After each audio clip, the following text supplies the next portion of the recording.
اما این بار برای ضبط ویدیوم به کمک دوستامم نیاز داشتم که همونطور میبینید رفتم سراغشون و ازشون کمک گرفتم. اما اول از همه باید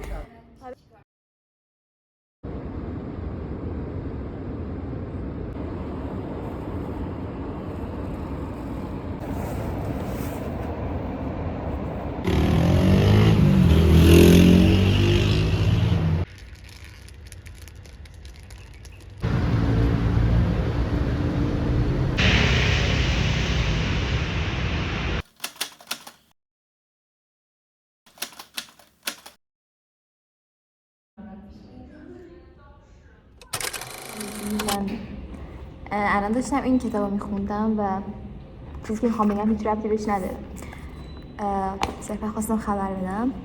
من به این فکر کردم که شما وقتی ناراحت میشین چطوری حال خودتون رو خوب میکنین. احساس چیز دارم معروف بودن که داره همزمان از من فیلم میگیره. ولی آره داشتم میگم که شما وقتی ناراحت میشین چطوری حال خودتون رو خوب میکنین. چون من یه هفته‌ای که گذشت برام خیلی هفته سختی بود و نسبتا هیچ کاری نکردم، فقط گذاشتم که اون حس ناراحتی بمونه. یعنی اینجوری بودم که it's good to be sad و شاید خیلی وقت بود اونقدر ناراحتی عمیقی رو حس نکرده بودم و دلم خواست تجربهش کنم، چون اینجوری بودم که اگه اون ناراحتی رو حس کنی اون خوشحالی بعدش هم خیلی معنی پیدا میکنه. یعنی اینجوری که پس این خوشحالیه و میدونی انگار هر حسی رو که عمیق تجربه کنی خیلی واقعی تره تا اینکه از حسایی که داری سرسری بگذری و صرفا بخوای بگی نه خب ناراحتم یه کاری کنم که خوشحال باشم. البته این مدل منه، یعنی مدل من اینه که بذارم اون حسه بمونه، به اندازش بذارم بمونه، نه که دیگه زیادی بمونه و پررو بشه. نظر شما چیه؟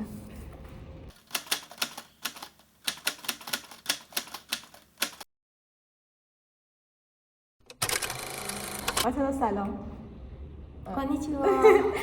حالا گاراشیکو. بس کن. من نظر دوستم باشم. تو وقتی ناراحتی چیکار میکنی؟ ببین من حقیقتا می‌نویسم که عمق اون قمر رو درک کنم، که بفهمم چقدر اوضاع بده. بعد وقتی انگار عمقش رو دست میزنی اومدن بیرون ازش خیلی راحت تره، وقتی که نمیدونی دقیقاً چقدر ناراحتی. یعنی مثل وقتی که انگار مثلا توی استخر میدونی عمقش چقدره و پات به عمقش که میرسه دیگه اوکی اینجا غرق میشم و بعد پاتو که میزنی راحت تر میای بالا. قشنگ بود خیلی. من در حال یعنی ممکنه هر چقدر که طول بکشه تو طولش میدی تا به اون عمق برسی. باید همین کارو بکنی وگرنه هیچ وقت نمیتونی برسی به بالا. همیشه انگار دست و پات گیر میکنه و همیشه میترسی که خب الان اون اتفاقی که افتاد دیگه بهش فکر نکنم، چون ممکنه خیلی برم عمیق و یه سری چیزا همیشه باید حل نشده بمونه. خیلی زاویه جالبی بود. سلام.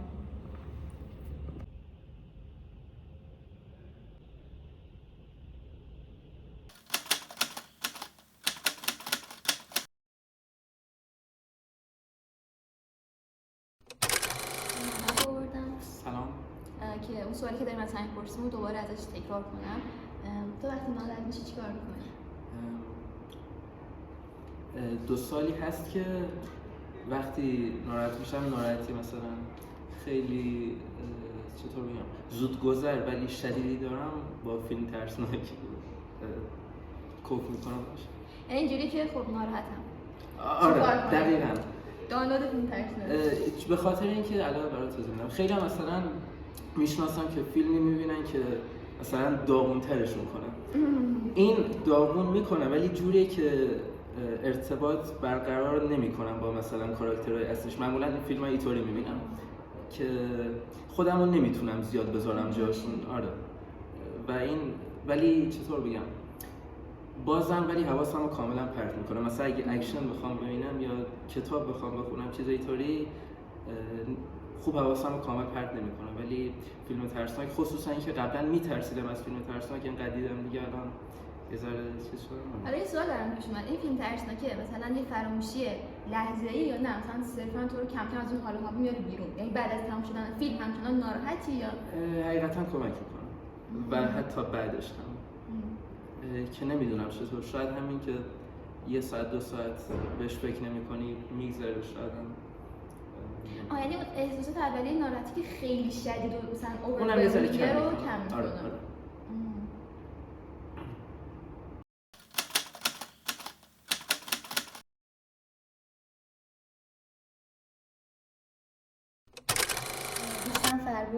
سلام.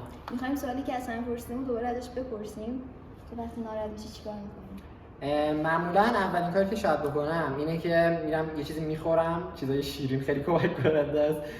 آره اگه با چیزای شیرین و اینا برطرف نشد که معمولا برطرف میشه، چون میگم وقتی که ناراحت بشم یعنی بیشترین مدتی که طول بکشه شاید یه هفته است، یعنی آره بیشتر از این طول نکشیده تا الان که با شیرینی خوردن اینجوری چیزا حالا کاری به ندارم، ولی آره میرم هم اتاقیامو اذیت میکنم. بعد کارهای هنری چون خیلی دوست دارم، مثلا معمولا کارهای هنری خیلی کمک میکنه، مثلا ساز میزنم، گیتار و ویولون. آره ویولون، آره نقاشی میکشم، با رنگ اکریلیک جدیدن کار میکنم، بو میکشم، یک کالکشن جدید دارم درست میکنم، اونو بعضی وقت ادامه میدم وقتی ناراحت باشم، یا مثلا آهنگ گوش میدم، بعضی وقت با دوستان میرم بیرون وقت میگذرونم. سعی میکنم از اون حالتی که دارم یه مقدار فاصله بگیرم تا یا یادم بره یا خودش به مرور زمان حل بشه. اون اتمسفر رو عوض کنی که حالت هم باشه عوض شه. دقیقاً اون فضا رو عوض میکنم که کم کم اوکی بشه. بعد کارساز بوده همیشه. آره دیگه میگم که تا الان طولانی مدت ترین حالتی که ناراحت بودم یه هفته بوده که با همچین کاری دیگه حل شده دیگه. آره مرسی.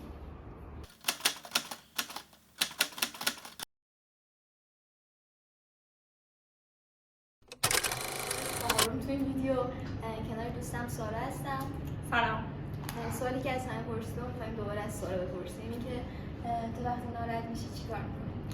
خب راستش اولش که اصلا محدث این سوال مطرح کرد اینجوری بودم که واقعا من موقع ناراحتیم چیکار میکنم، یعنی چه کاری که باعث میشه که آدم حالش بهتر بشه.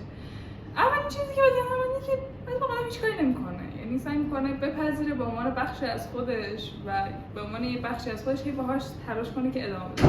ولی سه کارا میتونیم بکنیم که شاید حالمون یکم بهتر بشه.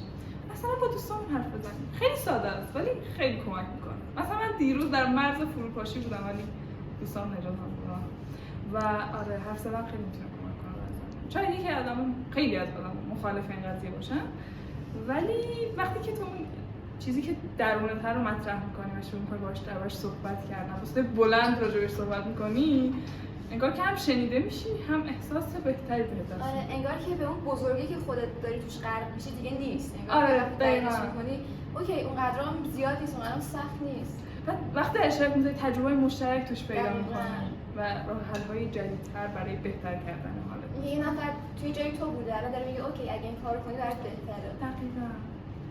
موسیقی هم میتونی گوش کنی. ولی من با حرف زدن خیلی اوکی. به نظرم مرسی. خواهش می‌کنم.